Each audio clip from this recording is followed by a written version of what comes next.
મોરબીમાં એક ફાઇનાન્સ ઓફિસમાં ચોરીનો બનાવ બન્યો। ફાઇનાન્સની ઓફિસમાંથી 7.1 લાખની રોકડની ચોરી થઈ છે। શનાળા રોડ પર આવેલ લાઇટ માઇક્રો ફાઇનાન્સની ઓફિસમાં તસ્કરે હાથ સાફ કર્યો છે અને તસ્કરે માસ્ટર ચાવીથી તિજોરી ખોલી હતી। 7.1 લાખની રોકડની ચોરી કરી હતી। રૂમાલ અને ટોપી પહેરી આવેલ તસ્કરને શોધવા માટે પોલીસે તપાસ હાથ ધરી છે।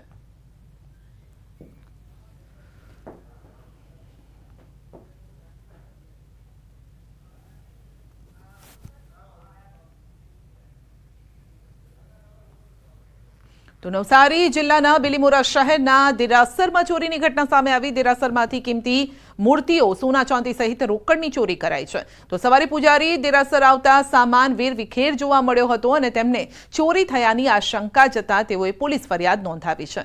ઘટનાની ગંભીરતા જોતા બિલીમોરા પોલીસ સહિત ડીવાયએસપી કક્ષાના અધિકારી ઘટનાસ્થળે દોડી આવ્યા, તપાસ હાથ ધરી।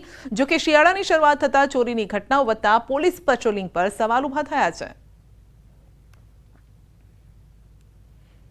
તો આણંદ પંથકમાં પણ તસ્કરોએ તરખાટ મચાવ્યો છે। બોરસદની નિસરાયા ચોકડી પાસે આવેલ પાકીઝા સોસાયટીમાં તસ્કરો ત્રાટક્યા।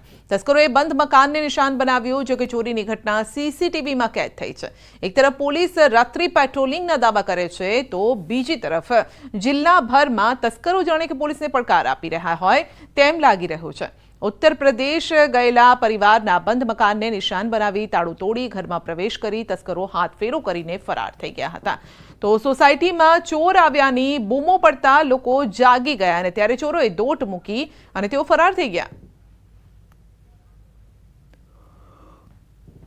તો શિયાળો હવે ધીમે ધીમે જામી રહ્યો છે। રાત્રે ઘસઘસાટ લોકો ઊંઘી રહ્યા છે અને તેવામાં જ ચોરોને પણ મોકો મળી ગયો છે। તો ક્યાંક મંદિરમાં ચોરી કરી છે, દેરાસરમાં ચોરી કરી છે, ક્યાંક ઘર દુકાનને પણ લોકો નિશાન બનાવી રહ્યા છે। માટે રાત્રે ભલે શિયાળામાં સારી ઊંઘ આવતી હોય પરંતુ ઘરનું ધ્યાન રાખવાનું પણ ન ભૂલતા। વલસાડના બીઆરસી ભવન ખાતે શિક્ષકોનો હોબાળો છે। બીઆરસી ભવન ખાતે આયોજિત જિલ્લા ફેરબદલી કેમ્પમાં શિક્ષકો દ્વારા વિરોધ કરાયો છે। જિલ્લા બહારના શિક્ષકોને સમાવી અન્યાય થઈ રહ્યો હોય તેવા આક્ષેપ લાગી રહ્યા છે। 235માંથી 117 જગ્યામાં અગ્રતા આપવામાં આવતા શિક્ષકોનો વિરોધ છે। અન્ય જગ્યા ભરવા માટે ઓનલાઈન અરજીને લઈને શિક્ષકોમાં રોષ છે। શિક્ષકોએ સૂત્રોચ્ચાર કરીને વિરોધ નોંધાવ્યો। 400 થી 500 જેટલા શિક્ષકો એકઠા થઈ અને વિરોધ નોંધાવ્યો હતો।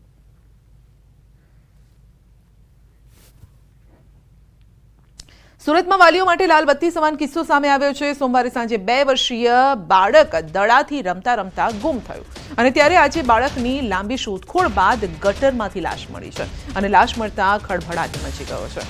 ફાયર વિભાગે ગટરની ખાડીમાં 24 કલાકથી જેસીબી સહિતના વિવિધ સાધનોથી શોધખોળ હાથ ધરી। મહત્વનું છે કે મૂળ ઓરિસ્સાનો પરિવાર સચિન વિસ્તારના તલંગપુર ગામમાં રહેતો હતો, પરંતુ ઘરની આજુબાજુ રમતા સમયે અચાનક બાળક ગુમ થઈ ગયું। પરિવારે પોલીસને જાણ કરી અને ત્યારે ફાયર બ્રિગેડે મહા મહેનતે ગટરમાંથી બાળકના મૃતદેહને બહાર કાઢ્યો।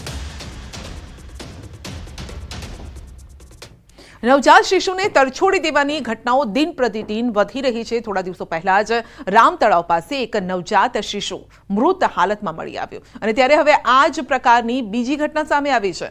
ઉમરેઠના પ્લેટિનમ પ્લાઝા સામે રાત્રિના સમયે કોઈ અજાણી વ્યક્તિએ નવજાત શિશુને ફેંકી દીધું હોવાનું સામે આવ્યું। આ ઘટનાથી સમગ્ર વિસ્તારમાં ચકચાર મચી ગઈ છે। લોકોમાં પણ ભારે રોષ જોવા મળી રહ્યો છે। દાહોદમાં લીમખેડાના ચેડિયા ગામમાંથી નવજાત બાળક મળી આવ્યું। તુવેરના ખેતરથી રડવાનો અવાજ આવતો હતો। ગ્રામજનો ત્યાં દોડી ગયા અને તપાસ કરતા ખેતરમાં નવજાત શિશુ મળતા લોકો ચોંકી ઉઠ્યા। સમગ્ર બાબતે પોલીસને જાણ કરાઈ છે। બાળકને 108ની મદદથી સારવાર માટે હોસ્પિટલ ખસેડાયો છે। પોલીસે ઘટનાસ્થળે પહોંચીને પરિવારની શોધખોળ હાથ ધરી છે।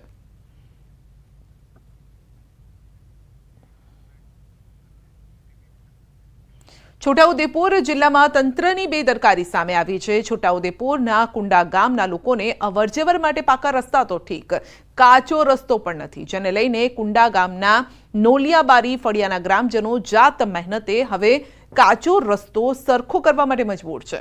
સ્થાનિકોએ જાતે પથ્થરો હટાવી રસ્તો સાફ કર્યો। રસ્તાની હાલત એટલી હદે ખરાબ છે કે રસ્તા પર સ્કૂટર પણ ચાલી શકે તેમ નથી। કાચા રસ્તાને લઈને લોકો આ ગામમાં પગપાળા જાય છે. તંત્રને રોડ બનાવવા માટે દરખાસ્ત કરાઈ છે અને છતાં હજુ સુધી મંજૂરી નથી મળી. 1.5 વર્ષ પહેલા આ જ ફળિયાની સગર્ભાને રસ્તાના અભાવે ઝોલીમાં ઉંચકીને ગ્રામજનો 3 કિલોમીટર પગપાળા ચાલી દવાખાને પહોંચાડી હતી. સ્થાનિકોએ વહેલી તકે રોડ બનાવી આપવા માટે માંગ કરી છે.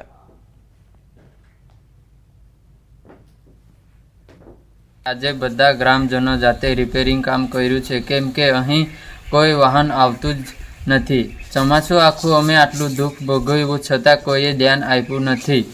ગયા વર્ષની બી અમારી આવી એક ઘટના બનેલી કે એક ગર્ભવતી બહેનને 3 કિલોમીટર પગપાળા ઉચકીને નીચાના ગામ સુધી લઈ જવી પડી હતી. તો આ અંગે જ વધુ અપડેટ મેળવીશું સંવાદદાતા સૈજબ પાસેથી. જી સૈજબ, છોટાઉદેપુરના અંતરિયાળ વિસ્તારો ઘણા એવા હજુ પણ છે કે જ્યાં પાકો તો શું કાચો રસ્તો પણ નથી મળ્યો. કેવી રીતે જીવન જીવે છે આ લોકો? જિલ્લો છે ને ખાસ કરીને નસવાડી તાલુકાના અંતરિયાળ વિસ્તારની અંદર પાકો રસ્તો નથી પણ કાચો રસ્તો પણ હાલ તો બનાવવામાં નથી આવ્યો, જેના કારણે આ વિસ્તારના જે આદિવાસી જે લોકો જે રહી રહ્યા છે તે લોકો અવારનવાર રજૂઆતો કરી છે કે તેઓને તેની બહાર નીકળવા માટે ઘણી મુશ્કેલીઓ પડતી હોય છે, પરંતુ આજે આઝાદીના આટલા વર્ષો વીતી ગયા બાદ પણ ત્યાં પાકા રસ્તા બન્યા નથી, જેના કારણે અનેક વાર આ વિસ્તારના લોકો ભોગ બનતા હોય છે. જેવી કે જે સગર્ભા માતા હોય તેઓને હોસ્પિટલ લગી પહોંચાડવાનો હોય તે સમયે પણ તેઓને ઝોલી બાંધીને ઉચકીને જવાનો વારો આવતો હોય છે. તે બાબતે પણ અવારનવાર રજૂઆતો કરી છે, પરંતુ સ્થાનિક નેતાઓ સ્થાનિક અધિકારીઓ આ બાબતે કોઈ ધ્યાન આપતા નથી, જેના કારણે આ વિસ્તારના લોકો ભોગ બની રહ્યા છે. જો આ કાચો રસ્તો પણ જો સરખો કરવામાં આવે તો આ વિસ્તારના લોકોને જે પડતી મુશ્કેલી છે તે દૂર થાય એમ છે. આમ તો સરકારમાં તેઓ રજૂઆત કરી જેવા વાયદાઓ કરવામાં આવે છે, પરંતુ રોડ ક્યારે બનશે આ વિસ્તારના લોકોને ક્યારે વિકાસ મળશે તે તો જોવાનું રહ્યું છે. જી સંજય. જી સજીવ, કારણ કે આ પહેલા પણ અનેક આવા રિપોર્ટ આપ કવર પણ કરી ચૂક્યા છો અને આપ જણાવી પણ ચૂક્યા છો કે રસ્તા નથી. કેટલા એવા ગામો હશે છોટાઉદેપુરમાં કે જ્યાં હજી રસ્તો જ નથી, કાચો રસ્તો પણ નથી બન્યો? અને અનેક વખત આપણે એ પ્રકારના ન્યૂઝ પણ બતાવ્યા છે કે એમ્બ્યુલન્સ ત્યાં પહોંચી નથી શકતી, જોડીમાં નાખીને દર્દીઓને સગર્ભાઓને લઈ જવા પડે છે અને ઘણી વખતે મોતને પણ ભેટે છે. જી સંધ્યા, આજે અંતરિયાળ વિસ્તારના જે નસવાડી તાલુકો હોય કે કવાંટ તાલુકો હોય છે કે ડુંગર વિસ્તારો કે ત્યાં આગળ રસ્તાઓ નથી, જેના કારણે ન્યૂઝ 18 ગુજરાતીની ટીમ પણ ત્યાં પગપાળા પહોંચી છે અને ત્યાંની જે વાસ્તવિકતા છે તેઓ સામે લાવી છે. પરંતુ આજે જાડી ચોમડીના અધિકારીઓ હોય કે નેતા હોય, પરંતુ આજ દિન સુધી ત્યાં ગામની મુલાકાત લેતા નથી, જેના કારણે જ આ વિસ્તારના લોકો ભોગ બની રહ્યા છે.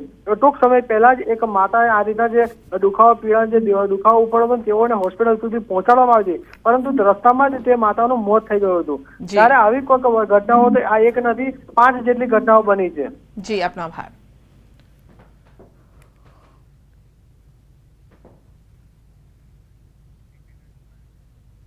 ભાજપના પૂર્વ કોર્પોરેટરના પુત્રની હત્યાના મામલે પોલીસે હત્યાના ગુનામાં સામેલ વધુ 3 આરોપીને કોર્ટમાં રજૂ કર્યા. કોર્ટ સંકુલમાં ચુસ્ત પોલીસ બંદોબસ્ત સાથે આરોપીઓને રજૂ કરાયા. પોલીસ દ્વારા તમામ આરોપીના 10 દિવસના રિમાન્ડની માંગ કરાઈ છે અને ત્યારે કોર્ટે તમામ આરોપીના આવતીકાલે 2 વાગ્યા સુધીના રિમાન્ડ મંજૂર કર્યા છે. અરવલ્લીના માલપુરમાં સામાજિક તત્વોનું